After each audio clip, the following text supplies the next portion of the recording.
Maliligo muna ako, kambal. Sobrang init pala. O sige, manonood na lang muna kami ni Beb. Balik ka ha. Kabalik na lang mamaya. Diyan muna kayo ni Bayaw. Kilala kong kaliskis mo, oy. Eh, Beb, pasuli mo pala ako ng cellphone. Ano sa kusina? Baka may chat yung order sa akin eh. Sa kusina ba nakalagay? Oo. Ah, sige. Salamat ah. Ako mo lilipat ka na. Oo. Saan kayo yung cellphone na yun? Ah, ito! Itong babae na yun. Kung saan nila nalagay yung cellphone.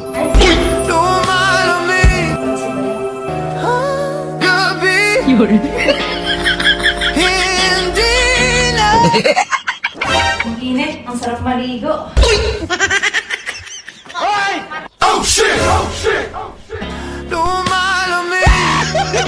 Yung sabon. Ay, sabon. Nakalimutan ko. Kukunin ko pala yung sabon. Ang init mo. Ang sarap maligo. Lalo yung maghihilod ka. Oo, ate. Hayop ka talaga! Init ngayon. Ay!